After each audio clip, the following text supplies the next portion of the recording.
ഈ അഭിനയത്തിലേക്ക് മോഹമൊന്നുമില്ലേ? അഭിനയം എന്നെ ഞാൻ പറഞ്ഞ എന്നെ കുറെ പേര് വിളിച്ചിട്ടുണ്ട് പടത്തിൽ അഭിനയിക്കാൻ വേണ്ടിയിട്ടൊക്കെ, നമ്മുടെ സുഹൃത്തുക്കളായിക്കോട്ടെ അല്ലാത്തവരും എന്നെ വിളിച്ചിട്ടുണ്ട്. പക്ഷെ എനിക്ക് അത്രയൊരു, ഇപ്പൊ നമ്മൾ ഇൻഡിവിജ്വൽ ഇങ്ങനെ ഇരുന്ന് സംസാരിക്കുമ്പോൾ എനിക്ക് തെറ്റിയാൽ കുഴപ്പമില്ല, വീണ്ടും സ്റ്റോപ്പ് എന്ന് പറഞ്ഞ് വീണ്ടും എടുക്കുക, എനിക്ക് അങ്ങനത്തെ ഒരു, പക്ഷെ എനിക്ക് അലിയുടെ മുഖത്തോ ഇങ്ങനെ ഒരേ ഇതിൽ വന്നിട്ട് ഇപ്പൊ ഇവിടെ ഒരു 10,000 പേരുണ്ടെങ്കിലും എനിക്ക് സംസാരിക്കുന്നതിന് പ്രശ്നമില്ല. പക്ഷെ എന്നെ ഫോക്കസ് ചെയ്ത് സംസാരിക്കുമ്പോൾ എന്നെ ഡയലോഗ് പഠിച്ചിട്ട് പറയേണ്ട ഒരു സംഭവത്തിൽ എനിക്ക് കോൺഫിഡൻസ് കുറവാണ്. അതല്ല, അതുകൊണ്ട് അഭിനയിക്കില്ല എന്ന് ഉറപ്പുണ്ടോ? അതായത് ഇപ്പൊ യെസ് നോ സിംഗിൾ ഡയലോഗ് ഇല്ലാത്തതിലൊക്കെ വേണമെങ്കിൽ ചിലപ്പോ കാട്ടാം എന്നുള്ളതല്ലാണ്ട് അങ്ങനെ എന്തെങ്കിലും ചെയ്യൂ ഉടനെ അങ്ങനെയൊന്നും തീരുമാനിച്ചിട്ടുമില്ല. എന്നെ പല സിനിമകളിൽ വിളിച്ചിട്ടുണ്ട്. ഞാൻ വരാന്ന് പറഞ്ഞ ഒരു സിനിമയിൽ ഇപ്പൊ ഈവൻ ഞാൻ തന്നെ നിർമ്മിച്ച ഒരു സിനിമയില്, എന്താടാ സജിയില് ഞാൻ ചെയ്യേണ്ട ഒരു റോളാണ് ബൈജു എഴുപുന്ന ചെയ്തത്. അത് ഒരു ചിരി കിട്ടുന്ന ഒരു ഹ്യൂമർ വേഷമായിരുന്നു. പക്ഷെ എന്താന്ന് വെച്ചാൽ ഞാനെല്ലാം ഓക്കെ ആയി പരിപാടികളെല്ലാം പറഞ്ഞു നിന്നപ്പോ വെളുപ്പിനേറ്റപ്പോഴത്തേന് എന്റെ ഫുൾ കോൺഫിഡൻസ് പോയി. രാവിലെ ഞാനപ്പോ ഒരു വെളുപ്പിന് ഒരു 5 മണി 6 മണി ആയപ്പോഴത്തേന് ഞാൻ മറ്റേ ബൈജു എഴുപനെ വിളിച്ചു, എനിക്ക് വേണ്ടിയിട്ട് ഒറ്റ ഒരു ഉപകാരം ഈവൻ ചെയ്യണം, ഞാൻ എന്റെ സിനിമയാണ്, ഞാൻ നിർവഹിക്കുന്ന സിനിമയാണ്, ഞാൻ ചെയ്യാന്നായിരുന്നു വിചാരിച്ചത്. അപ്പോ എനിക്കതിപ്പോ കോൺഫിഡൻസ് കിട്ടുന്നില്ല. കാരണം അതൊരു ഭയങ്കര ചിരിയുടെ അതൊരു പെർഫോമോ അല്ലെങ്കിൽ ഡയലോഗ് ഒക്കെ പറയേണ്ട സംഭവമാണ്. നിങ്ങൾ എന്തുപകാരം വേണേലും ഞാൻ നിങ്ങൾക്ക് ചെയ്യാം, നിങ്ങൾ ഇതൊന്ന് പോണം, എനിക്ക് വേണ്ടിട്ട് ഈഗോ നോക്കരുത്.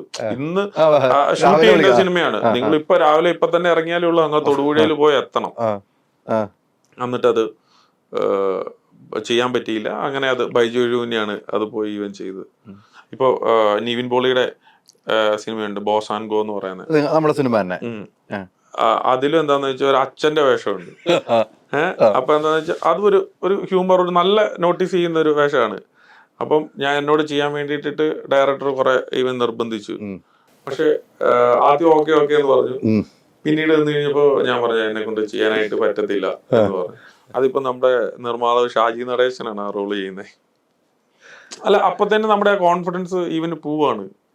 പൃഥ്വിരാജ് അഭിനയിക്കണ കാര്യം വല്ല പറഞ്ഞിട്ടുണ്ടോ? ലിസ്റ്റ് നല്ല അഭിനേതാവ് എന്നൊക്കെ പറഞ്ഞിട്ടുണ്ടോ? നമ്മൾ ഇന്റർവ്യൂലൊക്കെ പറഞ്ഞിട്ടുണ്ടോ അഭിനയിക്കണം എന്നുള്ള ആവശ്യപ്പെട്ടുണ്ടോ പൃഥ്വിരാജ്? ഇല്ല. അല്ല ഞാനിത് നേരത്തെ ഒരു ഇന്റർവ്യൂല് പറഞ്ഞതാണ്. ഞങ്ങൾ ബ്രദേഴ്സ് ഡേയിൽ ഒരു ചെറിയൊരു സാധനം ഞാൻ ചെയ്തിട്ടുണ്ടായിരുന്നു. ഒരാൾക്കാരെല്ലാം കൂടെ നിന്ന് കഴിഞ്ഞപ്പോഴത്തേനും, അതായത് ഞാനിത് മൈൻഡ് വിട്ടുപോയി. ഈ ഡയലോഗ് ഉണ്ടായിരുന്നു, സ്മൈൽ പ്ലീസ് അടുത്ത് നിൽക്കുന്നു പറയേണ്ട ഒരു സാധനമുണ്ട്. ഇതെല്ലാം കൂടെ എനിക്ക് ഡയലോഗ് പറയാനും കൈ കൊണ്ട് ഇങ്ങനെ കാട്ടാനും എല്ലാം കൂടെ ഒരുമിച്ച് പറയാൻ പറ്റുന്നില്ലായിരുന്നു, ഈ ടെൻഷൻ അടിച്ചിട്ടേ. അതിന്റെ ഇടയ്ക്ക് അപ്പത്തേനും പൃഥ്വിരാജ് ഒച്ച വിളിച്ചിട്ട് പറഞ്ഞു, എടോ അറിയാമല്ലോ ഇട്ടിട്ട് പോടോന്ന് പറഞ്ഞു.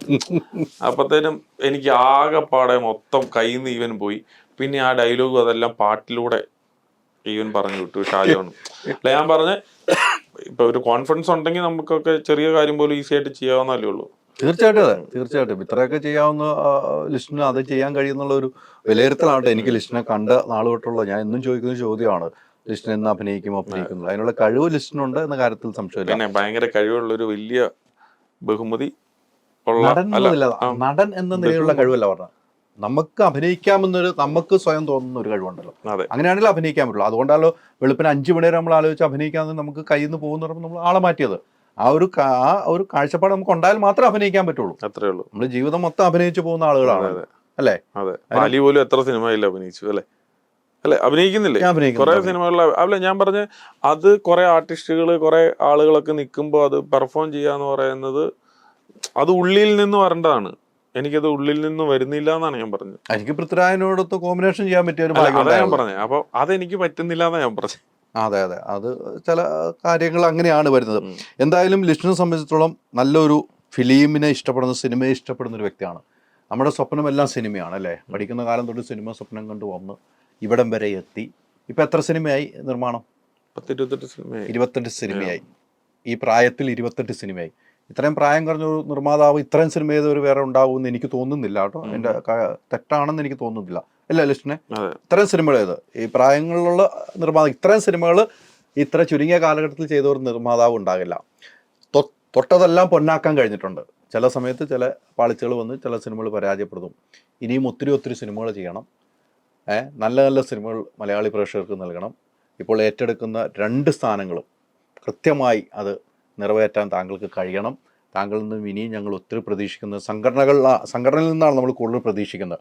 നമ്മളെപ്പോഴും സംഘടനകളെയാണ് കുറ്റം പറയുന്നത്, വ്യക്തികളെയല്ല കുറ്റം പറയുന്നത്. ഞാൻ ഉൾപ്പെടെ സംഘടനയിൽ നിൽക്കുമ്പോഴാണ് ആ കുറ്റങ്ങൾ കൃത്യമാണെങ്കിൽ അത് പരിഹരിച്ച് തന്നെ പോകണം. ഇപ്പം നിർമ്മാതാവ് എന്ന നിലയിൽ ഒത്തിരി സിനിമ പ്രൊഡ്യൂസ് ചെയ്യേണ്ട ഈ പല താരങ്ങളും എന്തിനാണ് പ്രൊമോഷന് വരാത്ത വിഷയങ്ങളുണ്ട്. അത്തരമൊരു വിഷയങ്ങളൊന്നും ഉണ്ടാകാതെ താങ്കളുടെ സിനിമയ്ക്കൊക്കെ ആളുകൾ വന്ന് എനിക്ക് പരിചയമുണ്ട്. അത്തരം താരങ്ങളെക്കുറിച്ച് എന്താണ് അഭിപ്രായം? ഈ പ്രൊമോഷന് വരിക എന്നുള്ളൊരു സിനിമയുടെ ഭാഗമല്ലേ അല്ലേ? അല്ല, 100%.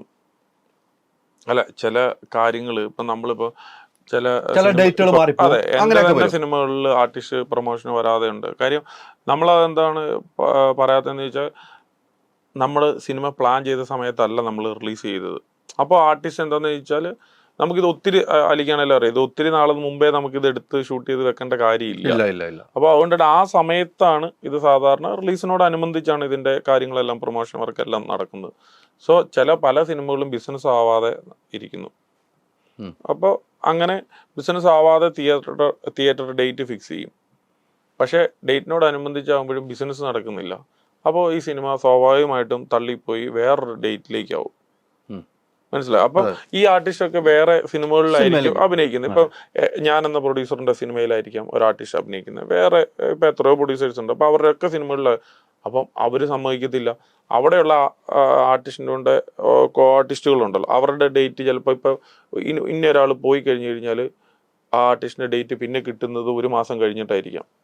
മനസ്സിലായോ? അപ്പൊ എന്താന്ന് വെച്ചാൽ അവർക്ക് ഇവിടുന്ന് വരാൻ പറ്റത്തില്ല, ഞങ്ങൾ വേറെ ഏതെങ്കിലും തരത്തിലുള്ള പ്രൊമോഷൻസ് ചെയ്യാന്നൊക്കെ പറയുന്നത് സിനിമയിൽ സഹജമാണ്, സ്വാഭാവികമാണ്.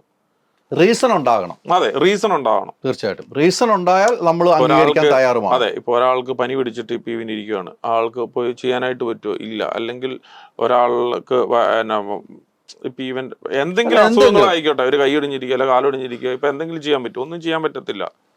അല്ലാതെ ഇപ്പൊ ഒരു ആർട്ടിസ്റ്റും പർപ്പസ്ഫുള്ളി പ്രൊമോഷന് പോകാണ്ടിരിക്കുമെന്ന് എനിക്ക് തോന്നുന്നില്ല. കാരണം ഇത് അവരുടെയും അവരുടെ പ്രൊജക്ട് ആണല്ലോ, അപ്പൊ അവരും കൂടെ പോകും. എന്തെങ്കിലും കാരണമില്ലാതെ വരുന്നവർക്കെതിരെയാണ് നടപടി കാര്യങ്ങളും. അത്രേ ഉള്ളൂ.